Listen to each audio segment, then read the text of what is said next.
The WTA draw is finally out for the US Open this year, and this is a Slices breakdown. So excited. We're going to touch on so many things. We're going to be talking about Serena Williams and her final slam of her career. She's putting an end to a very legendary tennis career. We'll see how she's going to fare at the tournament in New York.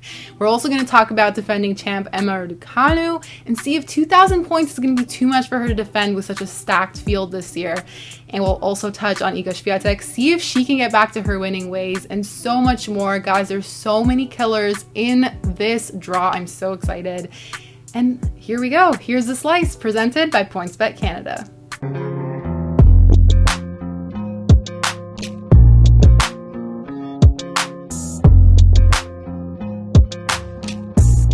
Hey guys, Karina Mustafa, co-host of North of the Net on The Slice. I'm here to give you the slice on the women's draw in New York. I'm so excited to break down this draw because essentially all the work that's being put in this summer in DC, in Toronto, in Cincy, all of it's going to come down to the biggest stage here in New York. I'm very, very excited. But before we start, I do want to tell you guys that the Slice's 2022 US Open coverage is presented by PointsBet Canada. If you guys use the link below, it's in the description, you can sign up and get a $50 free bet if you live in Ontario. And I know I'm going to want to sprinkle some money on my favorite player, Simona Halep. If you guys follow the show, you'll know how much I love her. And, you know, she's behind Swiatek, who's favored right now, so I think plus 750 is a good value bet there. If you want to sprinkle some money on the dark horse in Coco Gauff, who we'll be talking about a little bit later as well, that's a good idea. So make sure you guys sign up below. The link is below if you live in Ontario to get a $50 free bet with PointsBet Canada. All right, let's get to it. All right, the biggest story of the US Open has got to be Serena Williams retiring. And if you haven't read her story on Vogue with her retirement announcement yet, I highly, highly recommend reading it because it's very, very emotional. And emotional is what her last run in tennis is going to be as well. I mean, talk about one of the most dominant players in tennis history. And you can already tell how different the tennis landscape is going to be without her, because if you take a look at the last couple of years, especially within the last year where she's had that hamstring injury, you can already see all the different champions that we've had already. And, you know, it's going to be very different without her because she was super dominant during her career. And if it were a couple of years ago, I probably would have had her going a little bit further at the US Open. But if we take a look at her quarter, I'm not exactly the most confident that she can make it to the quarterfinals this year. Serena does face the unseeded Danka Kovinic in the first round, which should be an easy pass. But if she runs into second seed Anett Kontaveit in the second round, I think that's where things may start to become a little bit tricky.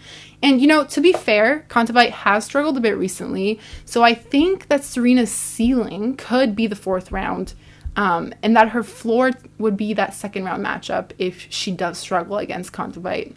I mean, in terms of her game, her hitting has looked pretty good, and it's really going to be on the defensive side that matters with how far she can go at this tournament. I think, you know, she deserves the best send-off possible that New York can give her. I was at her last match in Toronto when she lost to Belinda Bencic, and I thought the goodbye there was really nice, really emotional, and I really hope that New York sends her off with a whole, like, everything, like flowers, crying, like all the works, because she absolutely deserves it. You know, Serena Williams has truly impacted tennis, and she has transcended sports in ways that I don't think any other athlete can reach. You can't talk enough about how important she is, and yeah, I just wish her all the best luck at this tournament. We'll see how she fares, and hopefully she does get to the fourth round, because I think we'd all love to see as much tennis from her as possible at the last Grand Slam of the year and of her career. Now it's time to talk about the defending champ. Yes, we're talking about Emma Raducanu, because a year ago at this tournament, she went on an absolutely stellar run to win the US Open as a qualifier at 18 years old. So absolutely remarkable, but a lot came with that. And fast forward to a year later, she seeded 11th, and she has a really tough quarter. I honestly think this is a really hard hill for her to climb. I think I can see her making it as far as the fourth round, But even then, my confidence kind of starts to waver a little bit. Like, let's look at her path here. So she faces Alizé Cornet in the first round, which honestly is super unfair to start off your title defense. Cornet is a veteran. She's beaten top 15 players so many times in her career. We know she can pull off these upsets, which I guess aren't really upsets at this point because you could just kind of expect that from Cornet. And so if Raducanu makes it past her, she'll most likely have to get past Siniakova, Danielle Collins, or Naomi Osaka, because either of them could make it to the third round, and then potentially Sabalenka in that fourth round. So that's a pretty tough path to get to the quarterfinals for Raducanu. And I'm honestly not sure if she can go all the way to win the trophy again and defend all 2,000 of her points. And it'll be interesting to see because her ranking might plummet a little bit after this tournament if she doesn't defend all of her points. And, you know, pressure is a really hard thing to deal with from both the public, the media, as well as the pressure that you place on yourself as a tennis player. So we'll see how she fares. I know she'll have a lot of the crowd in New York behind her. And, yeah, I'm just not there yet with her defending her points. Okay, moving on to some potential quarterfinal matchups, and these are exciting. I'll tell you guys what they're going to be based on seedings, but then I'll also kind of give you which players I think could pull off an upset instead and get there. So our first quarterfinal matchup could be between Iga Swiatek and Jessie Pegula, and I think Swiatek is there. That's a lock. I don't think anybody can argue against that. However, Pegula is where I'm thinking there could be a couple of upsets. So, in that third round, we have Muguruza going up against Kvitova. And with the way Kvitova has been playing, she just made the final in Cincy, I could see her beating Muguruza and then Pegula and making the quarterfinal there. I just think that, you know, Kvitova, she's been there before. She's won a Grand Slam. And she really could do it. I think some people are sleeping on her a little bit. And then our next quarterfinal matchup, we have Paula Badosa going up against Aryna Sabalenka.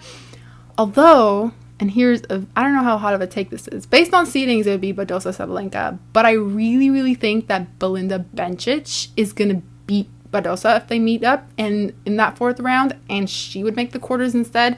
I think Bencic makes the quarters regardless of who she plays up against. I think she played amazing in Toronto. I think she's a really, really talented player. She's kind of coming into her own. She's an Olympic gold medalist, which I feel like a lot of people have forgotten. And so, yeah, I would put Bencic over Badosa right now.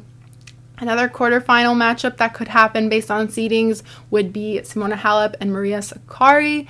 So my girl Halep doesn't have the best history with the US Open. It's usually in the time of the year where she gets pretty tired. You know, she's played a lot, she's won a lot during the year.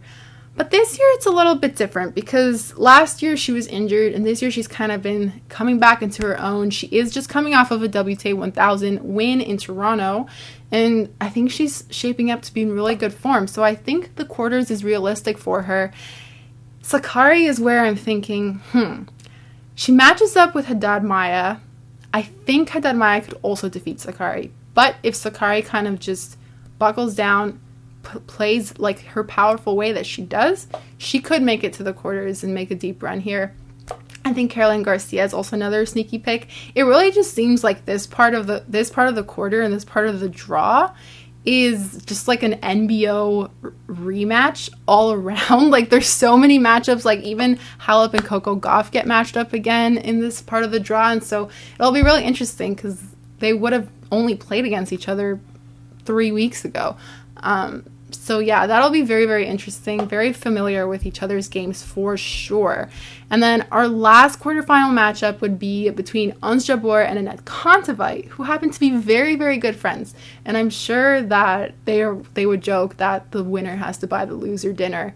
And honestly, the upset that I could see here is either going to be Serena Williams beating Kontaveit and making a run, or our own Canadian Leylah Fernandez, she was a finalist last year, so she also has a boatload of points to defend. And I think if she plays amazing tennis like she did last year, where she like knocked off so many top 10 seeds, I think she could maybe find herself in the quarters again this year. Obviously, she's coming off of that leg injury, a foot injury, I should say.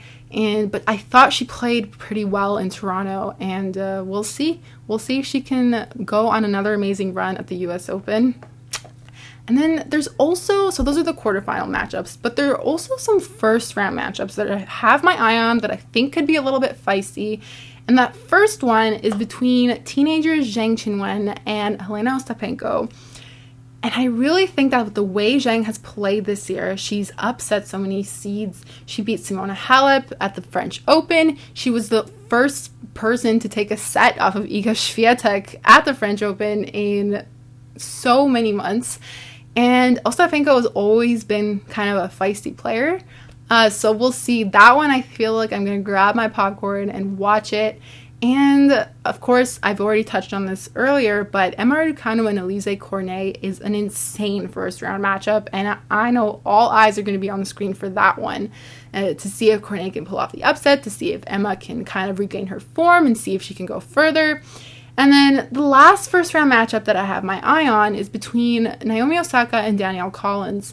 Now, based on seedings, they have projected Danielle Collins to go farther, but I really think that if Naomi Osaka is healthy, because we saw she pulled out with that back injury in Toronto during her match, but if Osaka is healthy and she's ready and she's like on form, I really think that she could beat Danielle Collins and you know, show why she was the best hardcourt player in the world just a couple of years ago. And yeah, so those three matchups in the first round, definitely keep your eye on them. I'll be keeping my eye on them, and we'll see what happens. All right, we're heading to the end here, and at the end is when we make our predictions. And so here is my prediction. I honestly think that Iga Swiatek could make the final. I think she could win the entire Grand Slam this year, the entire US Open. However, I think, you know, based on the players that she might meet along the way or she might meet in the final, I don't think it's going to be as easy as a task that as it has been in the past for her. Like, she was extremely dominant at the French Open this year. Absolutely no one could beat her. Only one player took a set off of her. But I feel like that's going to be different this year at the US Open because she hasn't had a lot of wins on hard court this season yet, which, you know, it's a little bit surprising. She was on that 37 match winning streak before, but, you know, every player is a human, so they're going to go through bumps in the road like this. But my prediction for the US Open champion is Iga Swiatek. We'll see how that fares out. I'm feeling pretty good about it, but I'm also hoping for some upsets here and there. And yeah, that's my prediction for the US Open Women's Champion. I hope you guys enjoyed this breakdown. Make sure you're following the Slice Tennis on Twitter, on Instagram. Make sure you're subbed to our YouTube channel here at the Slice Tennis. You can find me on Twitter at KarinaMM. And let me know if you guys disagree with my picks, if you have any other upsets I should be keeping my mind on, all that. And enjoy the US Open.